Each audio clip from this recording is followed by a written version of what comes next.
vedare tinokuchingamidzai zvekare kune chimwe chirongwa pano paZim Facebook Secrets and Confessions. Tadzoka zvekare nemamwe messages. Regedzai tibva tapinda messages edu atadzoka takakubatirai. Message edu yekutanga yakamira sekudai so: hanzi makadii zvenyu mukomanashi, ndinokumbirawo kuti munge muchindiposterawo nyaya yangu makavigawo chitupa changu. Inini mukoma nemudzimai wangu tainge takamborambana, but zvaizvezvi takazosarudza kuti tinge tichizongokudza vana vedu tichivachengeta tiri panzvimbo imwe chete. But I am now starting to doubt myself, nekuti ndakati buda marriage yangu, first marriage, ndokubva ndazowana umwe mukadzi number 2, but takazongotanga kunetsana. But to be honest with you, iye ainge ari munhu ainge ari right. Iniwo mukoma ndakabva ndazotanga kutorwa moyo zvekare nemudzimai wangu nekuda kwezvaainge ava, kubatana kwaainge aita. Ndikabva ndati zviri nani kuti ndinge ndichizvitorera mudzimai wangu tinge tichingoenderera mberi neupenyu. Iyewo akabva anditi naiyewo ainge achishuvira kuti tinge tichidzokerana sezvo ainge ava kugara noumwe murume. Ndokubva tawirirana paya tikabva tatanga kugara tose. Regedzai ndinge ndichidzokera kumashure zvishoma. Inini nemudzimai wangu takasanganawo tichiri vana vadiki chaivo patainge tichiri kuchikoro. Ndokubva tatanga kuita musikanzwa paya kuzonosvika iye mudzimai wangu achizobatira pamuviri. Akati abatira pamuviri ndokubva azodzingwa kumba kwavo, akabva auya ndokubva atanga kugara neni. But takabva tatanga kunetsana because mudzimai wangu munhu ane stubbornness. Hameno kuti zvimwe kuda ndo zvinongoitwa nevakadzi vose vanozviti vakanaka. Iye ainge achingoshandisa stubborn ihwohwo hwekuti kunyangwe ndikabva pano handimboshayi munhu anondida. Ende zvechokwadi mudzimai wangu dzimwe nguva ndaikwanisa kutoti ndichitofamba naye kudai, wobva watoona kutoti matarisirwo acho aanenge achiitwa nevamwe varume anenge asiri bo mukoma. Iye mudzimai wangu uyu ndakabva ndazomubatira messages. Pandakamubatira messages painge paine imwe message iyo yainge yakangonzi sweet, kouri sei, saka ndichakuona rini. Mudzimai ndokubva akumbira ruregerero, akabva ati nemunhu uyu vainge vachangotanga kudanana. Ndokubva ndamuregerera, but chakazoita kuti tinge tichizorambana mukoma, ndakazoti one day ndakabata foni yake ndikangotorawo memory card iro raainge achiti raiva nevirus.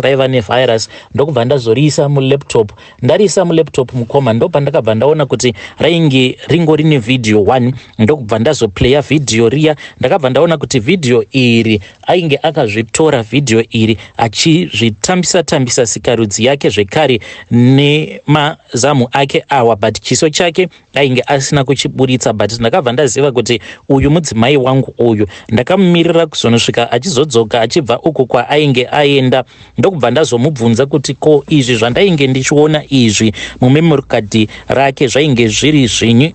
Ndikamubvunza kuti uye ainge akatumidzira video iri kunani. Ndokubva azotanga kuchema paya, akabva azoti iye video iri ainge akaritumidzira murume uyo ainge aine nhamba dziya dzandainge ndakambomubatira messages. Iyi ndakarwadziwa mukoma, munhu ndokubva ndamurova. Saka ndakati ndamurova mukurwadziwa, ndokubva ati inini handingagariri kurohwa kana wanga wabhoyekana nekuti wandibatira video iri, ko wadii wangondiramba zvako, tariraone kuti wandikuvadza. Ndokubva aenda paya akabva andimhangarira kumapurisa, ndokubva anditorera peace order. Saka kunyangwe zvedu vabereki vake vakazozama kuti vange vachiti garisa pasi kuti vange vachizama kuti tisarambana, but already painge patova necase yaainge akandivhurira zvekare nepeace order iyo yaainge akanotora. Saka kuti tinge tichizodzokerana zvainge zvoti netsei, because hama dzangu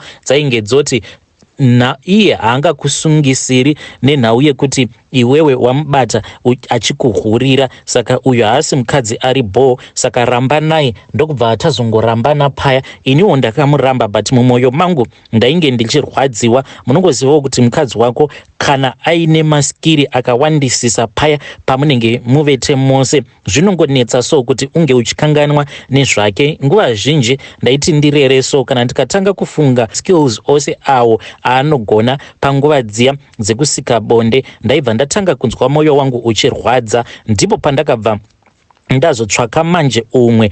Ndakati ndatsvaka umwe ndava kuno kuJoni ndokubva ndatanga kugara nemukadzi wangu uya mutsva, ndikatonomubvisira tsvakirai kuno, but mumwoyo mangu ndainge ndichingonzwa kuti handisati ndahila. Mudzimai wangu ndainge ndichiri kungomunzwira mwoyo, but ndaiti kana ndikangofunga kuti munhu uyu akandihurira ndobva ndabhoyekana nazvo. Zvino ndakabva ndazosanganawo naye mumastreets umu ndokubva tatanga futi kutaura. Pfungwa dzake ndakangosevhawo sekunge ainge ari munhurume. Zvino iye akabva azotanga kuisa mastatus, ende aisa mastatus mukoma akapfeka dzimwe hembe dziya dzaita kundikwezva mwoyo. Apa masimbiro acho ainge aita nanhasi uno mukoma bhodhi yake yaava nayo haiwa inondirwadza, kunyange ndichibhoyekana nezvandinobhoyekana nazvo paari, but bhodhi yake ndiyo inondirwadza kana ndikatanga kufunga kuti shuwa ndosiya bhiza rose iri richingoenda. Zvino akati ondiisira mastatuses aya mukoma ndakabva ndatanga zvekare kumukumbira ruregerero nekumurova uko kwandainge ndakamuita, uko kwaainge achiti ndokwainge kwakamurwadza kunyange ainge achiri kuda nezvemusha. Takabva tatanga kutodanana paya. Takati tadanana akabva andipa pressure yekuti ndinge ndichidzinga mukadzi. Uyo mukadzi uya wandainge ndigere naye munhu ainge asina kana problem, munhu ainge ari very cool. Ndokubva ndamudzinga paya ndikamuti handichadi nezvako. Ndainge ndomubata rafu zvekuti kana ega akasvika pakuona kuti ya panapa handichadiwi zvachose, ndokubva azongorongedza mabhegi ake tikabva tarambana. Akangoti achibva pamba pangu sanhasi 4 days later mudzimai ndainge ndatomutumidzira mari yekuti ange achiuya kuno kuJoni. Nanhasi uno tigere tiri tose mukoma, even though tava kugara tose, but pane zvimwe so zvinongondibhohwa paari. Bonde chairo anorigona mukoma, anokwanisa kukuitira zvimwe zvinhu zvekuti kana kutokanganwa zita rako unorikanganwa. Zvino chinondirwadza mukoma ndechekuti inini bonde nemudzimai wangu harichandinakiri, ende ndinokumbirawo vanokwanisa kundiadvaisawo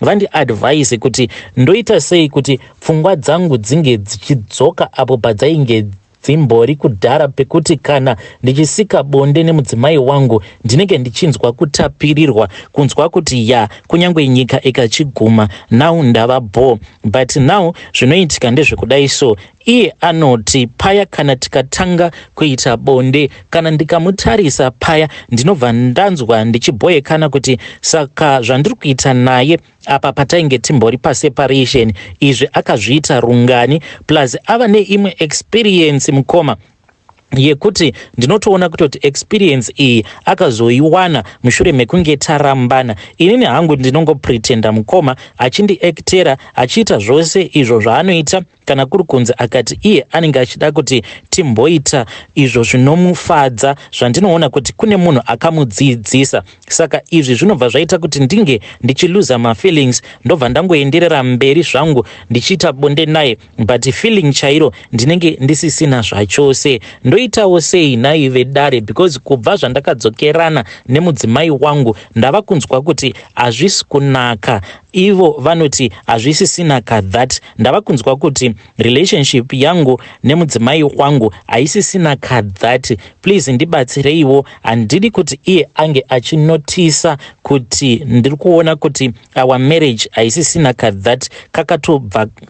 Please ndibatsireiwo, ndiri kuzama kumbopretenda, but there are many times whereby I just start to regret kuti asi ndakaitei, ko ndakangodii ndangomusiya munhu uyu akangoenderera mberi achiita zvemujolo wake. Tarirai izvezvi kuti ndakatora munhu wekuti haachandinakiri kunyange akanditambira sei panguva yekuita bonde, but ndinonzwa zvisingambonaki zvachose. Ndinotonzwa muviri wake wakaita kutonhora kuti tono, but apo patainge tisati taenda paseparation ndainyatsonzwa kuti ya mudzimai wangu anondiitira. Saka handizivi kuti pakaresvika ndepapi, kuti nyaya yekundihurira kwaakaita ndo inokonzeresa here kuti ndinzwe sekunge muviri wake wakati tono. Kana zviri izvo ndibatsireiwo kuti pfungwa dzakadaro ndodzibvisa sei, so that tikwanise kuenjoya relationship yedu. Kana kuti uyo akaenda uyo kuti pane kakundiganyira here